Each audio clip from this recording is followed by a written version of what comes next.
And slated to get tax refunds even if they didn't pay taxes. It's 6 p.m. in the East. This is the Daily Wrap only on Newsmax TV.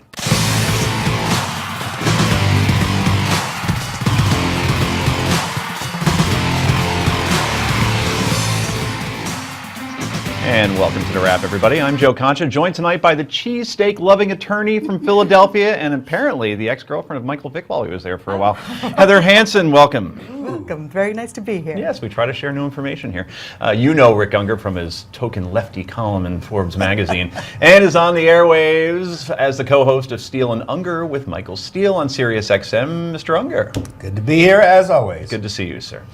Okay, and finally, we have a new guest here tonight, and her name is Jillian Melcher, and she is from the National Review, among other places, but we'll get to know you in a little bit, so thanks for joining. We appreciate it. Thank you. Okay. Mr. Director, let's get to the Daily Down Road.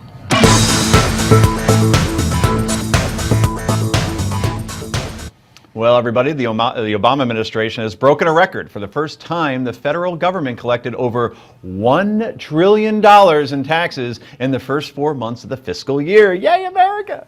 The federal government got a raise. Well, I don't know about you, but I didn't get a raise.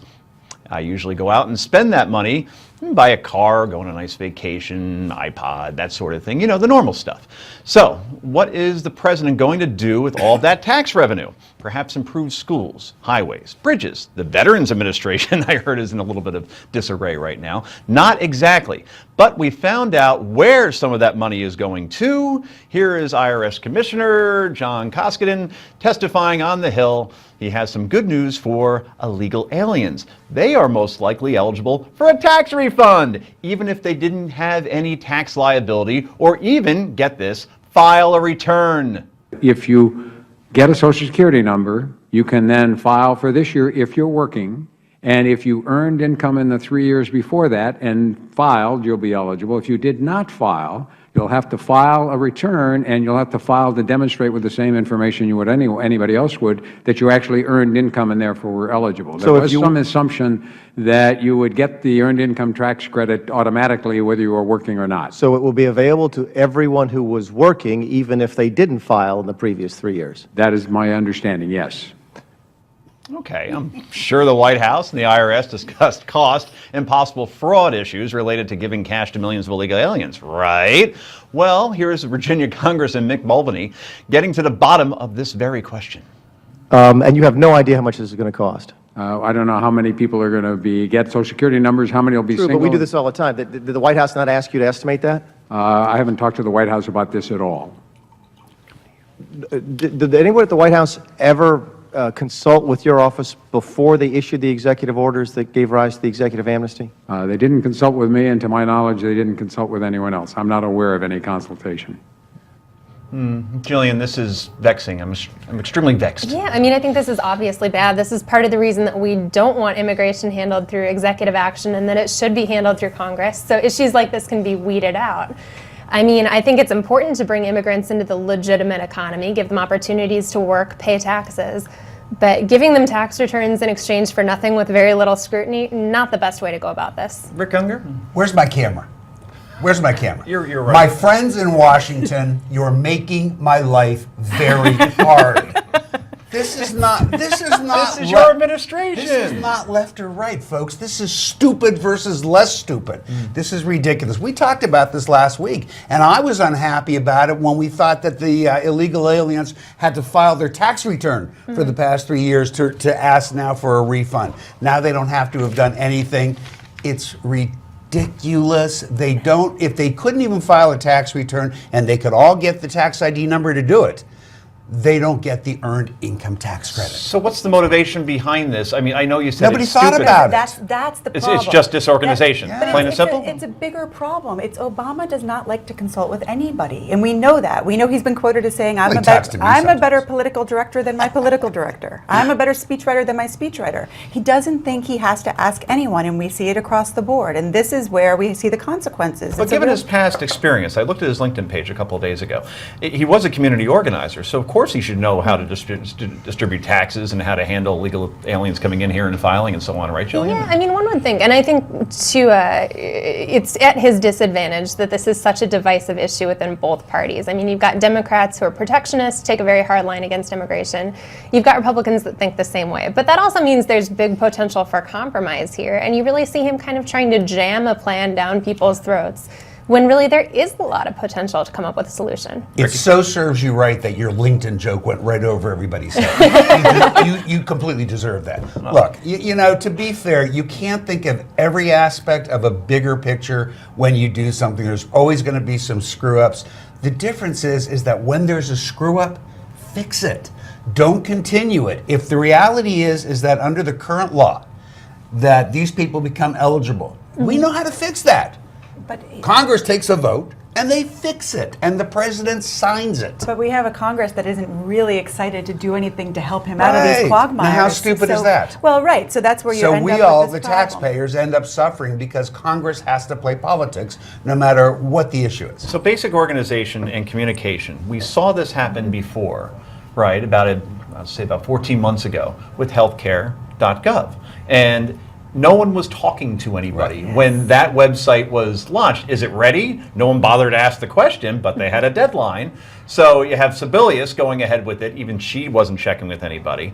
Jillian, I just find it amazing that 6 years in, they can't get the simple stuff right still. Yeah, I mean, I think you're absolutely right on this. But this is a president who's trying to take on not only the responsibilities of his office, but of other branches of government. And I think that's a recipe for failure. Nice shot. That Thank was you. good. I like how you did that.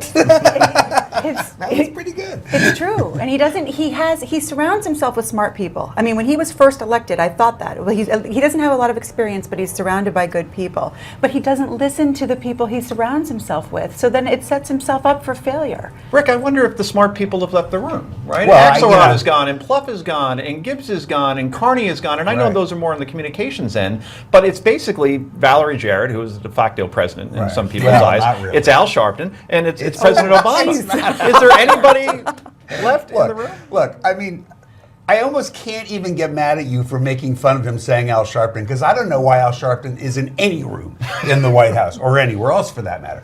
But you know, it's interesting. The people who you did name were communications people. As much as I like some of Obama's policies, worst communications team, first term and second term, that I can remember in my lifetime. And the White House press corps would So. probably agree with you, Mr. Unger. I So don't think they coming do. up next, there is a new poll out regarding the president's handling of ISIS, and it ain't pretty. This is the Daily Wrap, only on Newsmax TV, live from New York City.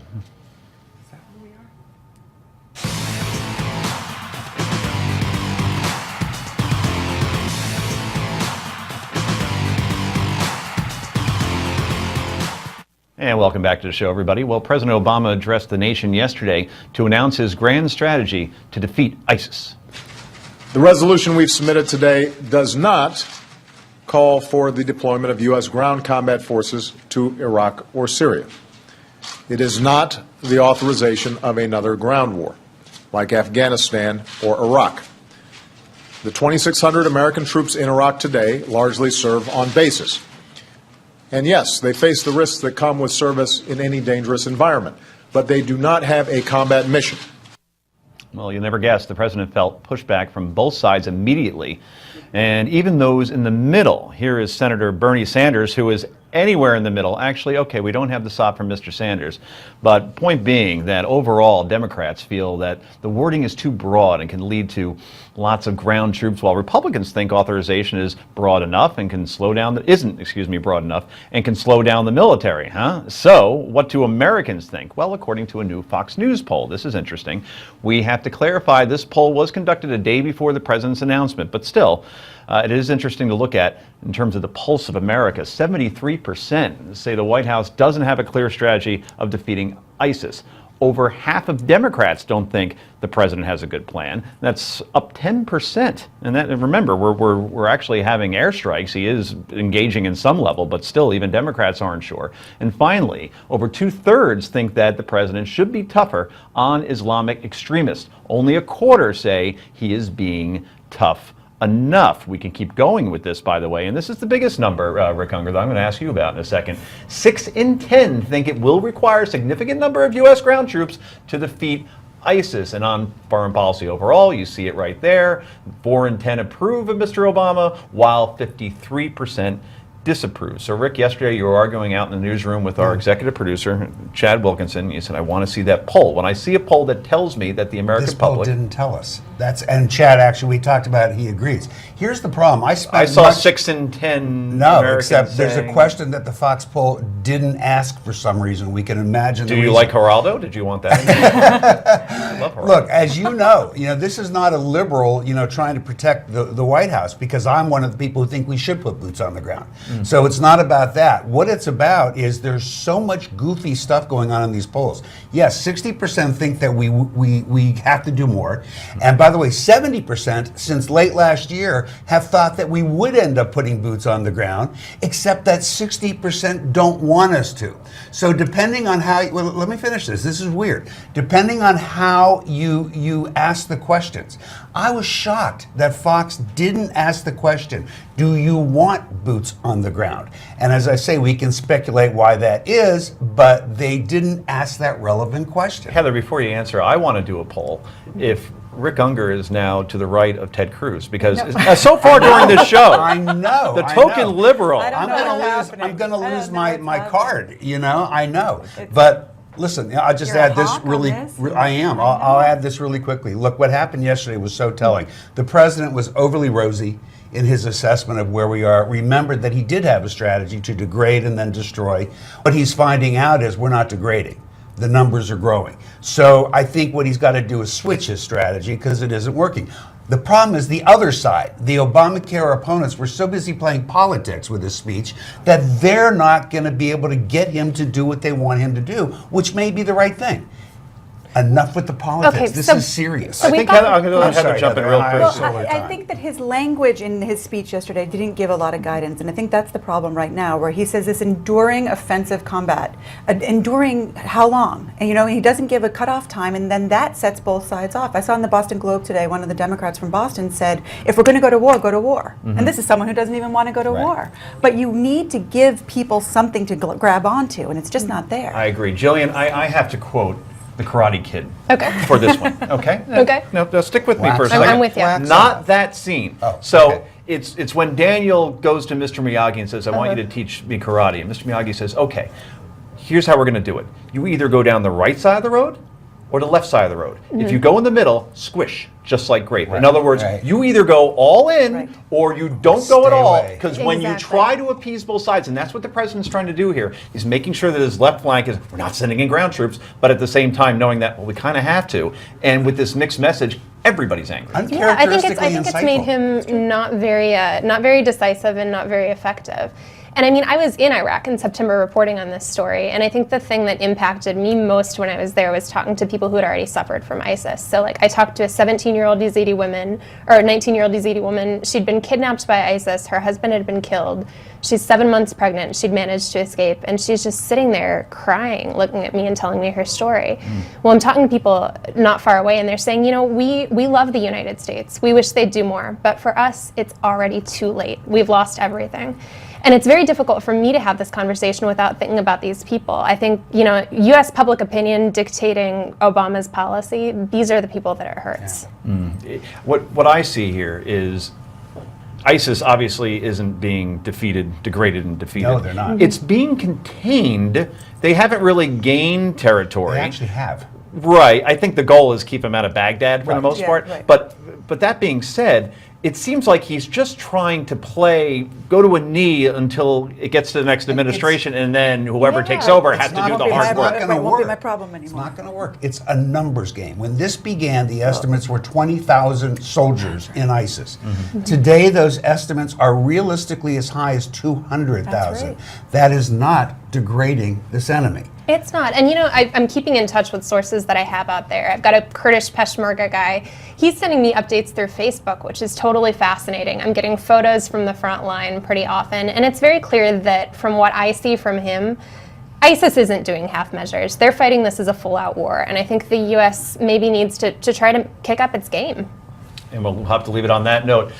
Coming up next on the Daily Wrap, Sony Pictures co-chair Amy Pascal had some very interesting things to say about the hacking scandal that rocked Hollywood during an interview with Tina Brown. We'll have the details next, but first, Heather Hansen, you can't see it right now, but it's hitting me on my arm because she wanted to get in last word. So I'm going to tell the people in the control room, push out the brake a little bit. Yeah, I want to hear what you had to say I because stole her you time. really just hit me hard. I think I may bruise. I think Jillian's point is very good, but we also have to remember there are a lot of people here who are concerned about sending our people into this war if we don't know what the plan is. So as much as I have sympathy for the people who are there, I think we need to really think long and hard about the plan as we send our boys and girls into war and put their feet on the ground. And not just our boys, but I want to see other countries involved that have major armies. Absolutely. Right? Absolutely. Somebody else help us out for once. Yeah. I know we're the superpower, and for but once, it affects them there's just a couple as much. ready to do it. You've got Jordan now. You've got UAE Yes. now. This probably is the moment, folks. It ain't going to get any better. That's right. That is our last word, I swear to you. Sorry, So, Heather. Amy Once again, Pascal, it's gonna give you Sony, the last Hollywood word. Rocked. It's coming up next on the Daily Wrap, only on Newsmax TV.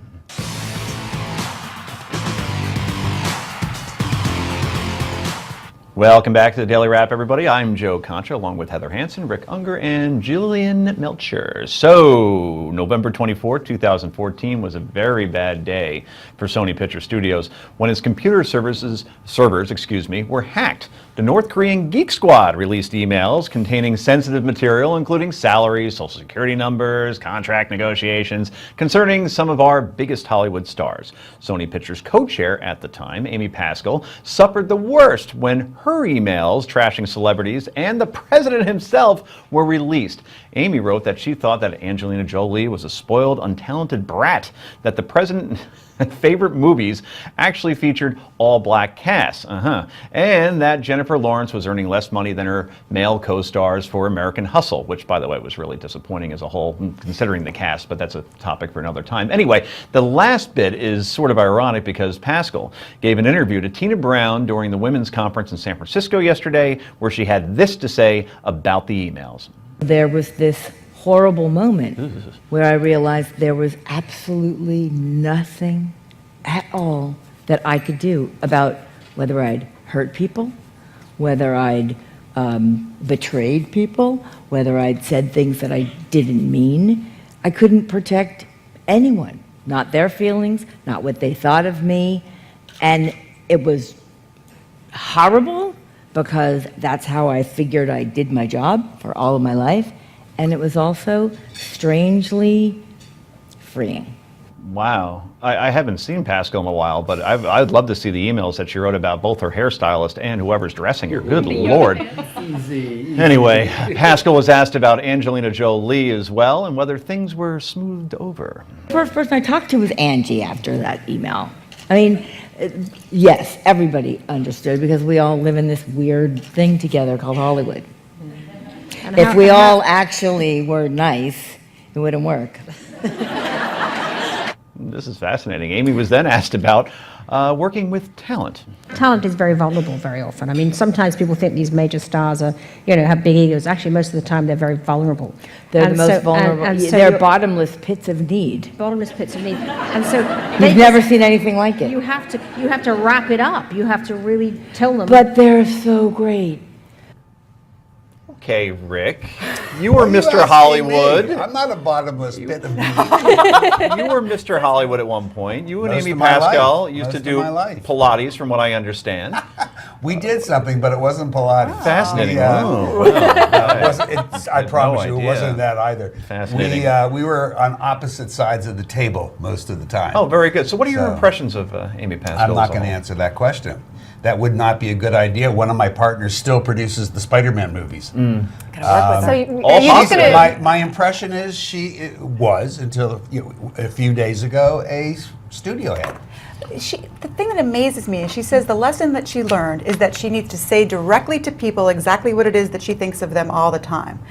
To me, that wouldn't be necessarily the lesson you learn here. You learn the lesson that perhaps you need to have a little more tact, perhaps think before you speak or email, but not her. She decides she's just going to tell people exactly what it is and how it is. I promise you she won't. Well, she has. No, in the past. she didn't tell them. She told She did somebody in else what emails, she yeah, thought. but Yeah. even then. Michelle, she seems to be almost relieved that she's no longer in the high chair anymore, that she's running Sony Pictures. What they did was they gave her a picture deal to produce movies under the Sony umbrella, and she looks like somebody who's just been emancipated, freed from like a North Korean prison, so to speak, pun intended, and now seems quite relaxed and seems to have no regrets whatsoever, amazingly. Yeah, I mean, that's sure not how I would feel. But, I think what's so interesting about this is we've seen this happen in the public sector where you write something that you shouldn't have written and it becomes public. I think this is unique because it's the private sector. But bottom line is, if you don't want it printed, if you don't want it read, don't let it happen. And that's a lesson for anybody. I do need to explain to you guys how it works in Hollywood when you get fired. It's never a bad thing. It's a good thing. She will now attach as a producer on Spider-Man. She'll Make a lot of do money. just Yeah, fine. she's gonna Thank make you a lot very of money. much. Yeah. And that's one thing, they talk about the gender gap and the payment there, and J Law didn't get paid as much as the other guys. J Law? Who's this Jennifer J Law? Lawrence. Oh, Jennifer Lawrence. Come on, man. She didn't get paid as much for American Hustle.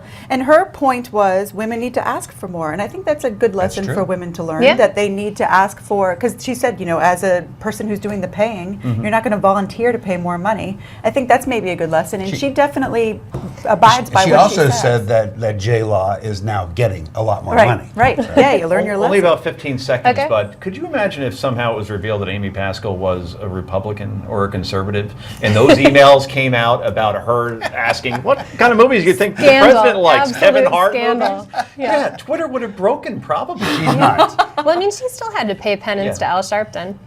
That's true. She went there, she was ready for some healing. Oh, you think it was You penance? call it penance? Penance. I call it a shakedown. Yeah. I'll call it a check made out to the Action Network. So, and Sharpton Pictures should have its next film coming Sharpton out. always wins. No Pictures. question. Anyway, coming up next, it's Political Potluck, the best part of the show. This is the Daily Wrap, and it's only on Newsmax TV.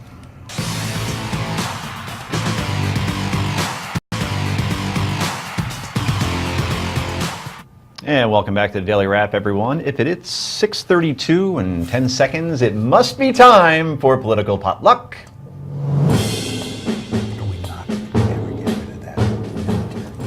And Political Potluck, you guys know the drill. It's where each of us brings a story to the party, just like bringing a dish of potluck to dinner. And Heather Hansen, you are our first contestant. This is what interests me. The ACLU and the New York Times filed a lawsuit a long time ago to try to get information about the drone hits against U.S. citizens in other countries. This week, a bipartisan panel of 4 senators actually filed an amicus brief supporting trying to get this information. And it makes me think about, the 9/11 pictures of detainees. We had that recently where the DOD is saying that we can't have those pictures. And then the IRS emails this week, everybody's saying that you can't have these emails as well. And now this, at what point do we get access to these things without having to waste all this time and money to go through this legal process? It seems like it's too much. It's always been there, that issue. It's very hard to defend or not defend on that. There's no doubt. I know in the case of the emails that they won't turn over on the IRS, there's a very real chance that some of it's not security, it's more protected communications. But if you said to me there's no way that 500 of them qualify for that, I'd agree with you. Yeah, I mean, Same thing with the photos. I kind of want to just call out the Obama administration on this because they claim they're the most transparent administration in history. Yet journalists just have an impossible time getting records for them. Everything is deliberative process privilege, or it's national security risks if you release sensitive information. And that's what it is here. And that's these senators are saying there's been no showing of harm. With the things that you have actually released, there's been no showing of harm. So you can't just keep saying national security risks and think that that's a free game to hide things. I agree with you, but keep it in context. You're right. The Obama administration did say they would be the most transparent administration. There's no such thing as a transparent executive. Hasn't been in my lifetime. Go back as far as you want. They're never transparent, and guess what? They're never going to be. Yeah, I get that, but we're talking about knowing when an American can be killed by their government. It seems as though that's the type of thing that we should know, and it shouldn't take this long, and it shouldn't take this many trips to the appellate court. But it's almost like you. Back. It's almost like you sharing your strategy on a case. You're not going to share it. But yes, the I'm rights going- aren't the same. Here's the thing. There's got to be a balancing test within this. That's a huge standard for what what's the courts public do. record and what's not. And I think this is arguably a case, like many, many more of them, where public interest, public right to know, overwhelmingly outweighs the government's right to keep this private. You're probably right. Again, it's not that I'm disagreeing with you, because I don't. But pragmatically speaking, one, by the time it gets through a court, this president will be long gone, especially at this stage of the game. And two, they all do it.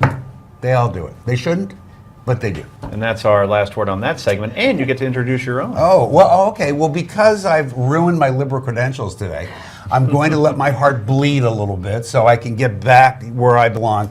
A couple of the members, the GOP members of the House, are getting ready to take on food stamps again. And there were comments made today that I found particularly distressing, because they were all aimed at, well, if people would just go to work, they'll like themselves better, they won't need food stamps, et cetera, et cetera, et cetera. Obviously, these people don't know the data. We know that somewhere, depending on which method you use, the census or the SNAP program itself, which is the food stamp program, it's somewhere between 48 to 60% of people getting food stamps do work. A lot of those people at Walmart, my favorite one to pick on, they're using food stamps.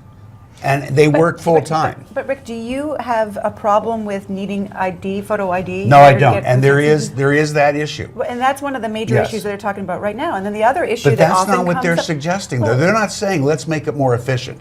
They're not saying, let's make sure the system works better. They're going after the program. Here's one thing, though, that I think needs to be kept in mind for context, that for so long during the recession and after it, the Obama administration has suspended that work requirement that was put in under Bill Clinton. Well, that's not a pretty entirely critical true. thing. Well, a lot of states have gotten a waiver for it. A lot of states have, but most still haven't. And that's gone on even when unemployment has And it was the dropped states who pretty high. requested the waiver. So, That's you true. know, let's keep that in mind. But the fact of the matter is, you still have to look at the numbers. Roughly 50% are people under 8 years old. Seriously? You want them to go to work?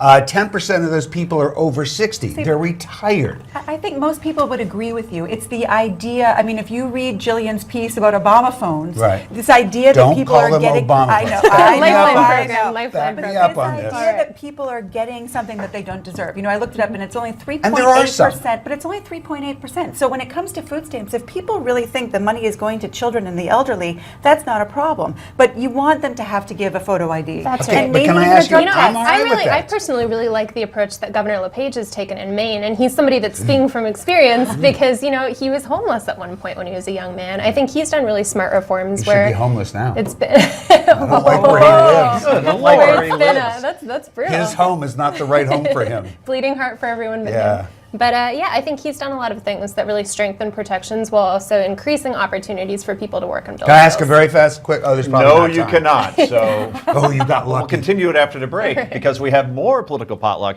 This is the Daily Wrap, and it's only on Newsmax TV from New York City.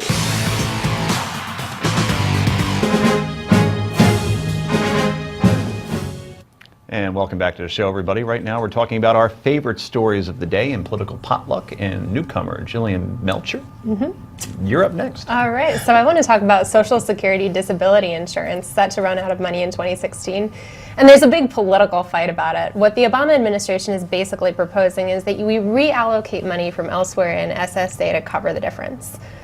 But that kind of doesn't address the key problem, and that's that there are all of these really perverse incentives. You've got lawyers that are basically like Better Call Saul, who get a cut of the benefits, get to come in and take some of that disability money, so of course they're going to sign as many people up as they can. Then you've got disability judges that are awarded for clearing the sheets, for getting rid of people on the disability list rather than considering cases on their merits. And you hear all these crazy stories about judges who are, you know, snoring open-mouthed during hearings or sexually harassing their colleagues reportedly, just really inappropriate behavior. And they're rewarded for it. And some of these judges are individually giving out more than $1 billion in benefits. So I think until the Obama administration addresses those critical problems, this program is going to be in big trouble. Better Call Saul reference. Good job. What's It your premiered point? this week. What's the problem? problem? Isn't that how What's it's the sort of the Fascinating norm? TV. It's sort of Yeah. the norm. You know, it's just like so many other bureaucracies. You see it with the VA, you know, you talked about that a little bit before, you see it there, and it's a problem that, how do you get to the bottom of it and make a difference? How do you make the changes that need to be made? It's got to really start from the bottom up, and I don't even know if they know how to start. Yeah, I mean, anytime you've got a lot of money and very poor oversight, you've got that incentive, and then you've got, you know, no real discipline. If you do wrong, you're gonna have waste, fraud, When and you abuse. said that judges were snoring in court, Heather and I looked at each other because that has happened to both of us. I'm horrified by that. I They've know. fallen asleep. You're in the breaking middle my of it. trust in the American judicial Well, system. and the worst part is, you I'm gonna cry imagine myself how to you sleep feel tonight. when you're presenting a motion or a Yeah. case and the judge falls asleep. It's like, I'm not doing yeah, very well it's here. It's a you little know? depressing. But you know, the thing is, the system, as far as we are concerned, it does still work. It really does. And the problem with Social Security disability is you start to feel like it's not working. And there has to be some sort of accountability to bring it back so that it's working again. Because even with the problems and the fact that judges fall asleep, I feel pretty consistently that the system works. Even when I lose, the system works. The other element, everything you brought up is, in my opinion, absolutely correct. This is all a problem. The other thing that we all kind of laugh at, but it's not funny, as you watch the unemployment figures go down, the benefits, you see a corresponding rise in disability. That's because so people true. are coming off of unemployment when they've used it up, Yeah. and they're claiming that they're disabled, and they're getting the money from there. I mean, I've seen congressional reports that 1/4 of disability benefits are awarded improperly. Total And fraud. that's disturbing, not just for taxpayers, I think, but to the people who are actually disabled, really rely on this. You know, it's running out of cash, and it's not going to be good for them. What about the people who... And that is really our need- last word on that potluck, because it's my turn, and as they'll tell you, I'm very selfish. I take as much time for myself as possible. Anyway, I want to talk to you about Jon Stewart. Obviously, he'll be stepping down later this year, an incredible 16-year run at the helm of The Daily Show. He's 52 years old right now, perhaps a little bit burnt out, perhaps saying, I want another challenge. He jumped into the directing pool just last year with Rosewater, critically acclaimed for the most part. Didn't make a lot of money at the box office, but I don't think that was exactly Mr. Stewart's goal. But anyway, there was a time when I went on Sean Hannity's show, and he was doing a spring break special. And I'll show you this clip right here because Mr. Stewart apparently was amused by it as well. And I just want to say before this that I was trying to give pragmatic advice to a young woman on how to funnel a beer properly. There was no sexual innuendo here whatsoever. I am married, I have a young child, but John didn't quite see it that way. Anyway, it was an honor to be Jon Stewarted, and you'll see what I'm talking about here, right here. What kind of rotten, neglectful parents would allow their kids to even go on spring break? I went to Panama City in 1992. I was at Sharky's. I may have gotten overserved 1 or 2 nights. I've been at the Floribama. I've been down there. You know all those places. I know all those places. Right? We used to do when we were young, we put a boom hole, hold it up, open it up, and that was calling shotgun. Shoot that cup. This is called, go ahead. Funnel. They have to lean back, it opens up their throat, and Right. then the beer just goes down. Literally, Chloe! and that's just Well, you water. gotta bend your knees a little bit. That's the whole trick. Yeah. You should be covering So, your face. Mr. Stewart responded to that, and it wasn't pretty. He gets them back on camera and he goes, yeah, bend your knees, yeah, you old man. And it was just brutal. So, How could you? But it was an honor, however. Now, all that said, here's my point about Jon Stewart. That while, and it's like he died, and he even said on the show last night, did I die? Right. You even had President Clinton saying, where am I going to get my fake news from? I mean, just the whole world saying, how will The Daily Show continue? I say it will completely without missing a beat, because we saw it with John Oliver last year when he took over, and it didn't miss a beat. It's a formula, and it's all about the writers, and it was around before Jon Stewart got there, and it's like The Tonight Show now. It's a franchise that will endure on and on and hope on, you're and right. I'm giving myself my last word. Anyway, coming up next, this is the Daily Wrap only on Newsmax TV, where we discuss a new feature called Yay or Nay. That's next, live from New York City.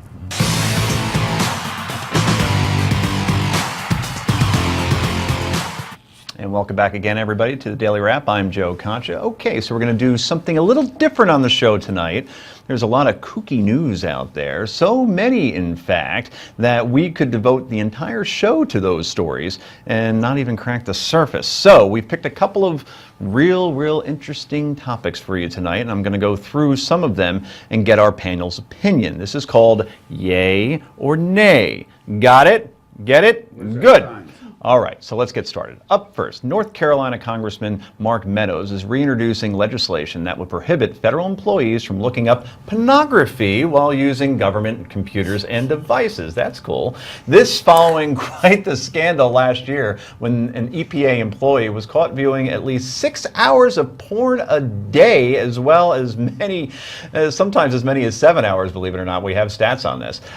7,000 pornographic files downloaded on his work computer. I should also add that the employee has yet to be fired. Should Congress have to pass a law to prevent pervs from watching porn at the office? Yay or nay? Well, I don't think that they should have to do it. I think they should just not do it, but yay. I'm just amazed that you seem to think that 6 hours a day was okay, but when it got to 7, you were shocked. Well, yes, that's the breaking point. 7,000 images. 7,000 images. 7,000. I don't know how to tell them this. They don't need a law. You can actually lock out certain sites on the internet. We do it with our kids all the time. We don't need a law. I'm a big fat nay on this one. It's ridiculous that they have to create a law. It's the same thing as the IRS when you have to fire people and then rehire them despite the fact that they're not paying their taxes. Right. I mean, you shouldn't need a law to make people act appropriately at their job. Okay. Block the sites. And I am a nay, because if you're doing 6 hours of anything besides your job while you're at your job, you probably aren't doing a good job. Okay, Rick, you might find this interesting. The world's largest yacht is currently in production. It's called the Triple Deuce. I don't know if it's named after the Double Deuce, which is, of course, from Roadhouse and the late Patrick Swayze. As it's called, it will cost over $1 billion to build and around $30 million a year just to operate. So, what do you get for all that dough? Well, the yacht itself will be about 728 feet long, complete with 7 decks, 2 pools, including 1 indoors, of course. Multiple hot tubs are going to be in there as well. Spa facilities with a full-time masseuse and hairdresser. Love to have that job. 2, not 1, but 2 staterooms, an exclusive elevator, drive-in dock, and private access to a helipad. It will also include an almost 3,000 square foot master suite with unparalleled views, a private gym, office, and dining room. The Triple Deuce will be ready to hit the water, only in 2018. Total waste of money. Yay or nay? Jilly? Well, if you can afford it, I say yay. I hope he takes me along. But, at what point... How do you know it's a he? Oh, maybe it is a she. I hope she takes me along. But at what point does this stop being a yacht and become a ship? Good point. Very good question. Yeah, Yes. I always wondered why the Howells were ever on Gilligan's Island, considering the SS Minnow wasn't exactly a yacht. They would not have been. I would think they would have been. That had to be explained somewhere. Don't anyway, destroy it. No, it wasn't. Off Don't on a destroy tangent. the show. Yay or nay? Depends. You said multiple hot tubs. Define multiple. How many? I would say multiple is 6,000 or 7,000. Totally okay then. Okay, great. Totally great. cool. I think it's great. If you have the money and that's how you want to spend it, it creates jobs. People have to row the boat. People have to staff the boat. I think it's fabulous. I have to go with yay as well. Just hope that guy or gal isn't running for president, because it'll probably be used against them. Anyway, after an exhaustive search and much deliberation, Democrats have finally settled on the city of Philadelphia, Heather, good for you, Love it. to host the 2016 Democratic National Convention. Yet, the city of brotherly love beat out both Brooklyn and Columbus, Ohio. People didn't see that coming. So the last time Philly hosted a political convention was in 2000. You all remember that. And that's when the GOP nominated George W. Bush. Jillian, Philly, yay or nay for the convention? I am going to put forth a very firm nay, and here's why. I think this is a city that is an emblem of Democratic corruption. I think it sets a terrible preference. You've got Chaka Fattah, the congressman who's embroiled in this scandal where he may or may not have laundered $1 million in federal funds through charities for illegal campaign things. You've got, just in the last couple of weeks, construction union convicted for running as an organized crime syndicate. Not a good example. Okay, and the Sixers are having a bad She year takes as well. it out your city, Heather. You're going to let that happen? what? No I wish it had way. been Columbus, home of the Ohio State University, my alma mater, but it's all cool if it's in Philly, so long as Heather lets us stay at her house. And you can all stay, and the Pope's going to go there first, so he'll bless it, make everything clear and clean, and it's good for the DNC, it's good for the city. So I'm you're a big yay. Okay, I'm a nay because I don't like any Philadelphia sports team, so but it has nothing to do with But anything. Heather Anyway, lives there. finally, while speaking in Iowa today, you guys are going to love this. Vice President Biden gave a shout out to an old friend in the audience in only a way Joe could. Take a listen. And Neil Smith, an old buddy. Are you here, Neil? Neil, I miss you, man. I miss you. I'm sorry. He just called his friend his butt buddy. Yay or nays quickly. Yay, God is so good. Rick. Present. Absolutely. Heather, yay. Nay! What was he trying to get at? Anyway, not thanks vote for on tuning this. into the Daily Wrap tonight. Be sure to catch us tomorrow night at 6 p.m. right here on Newsmax TV. I'm Joe Concha from New York City. Night.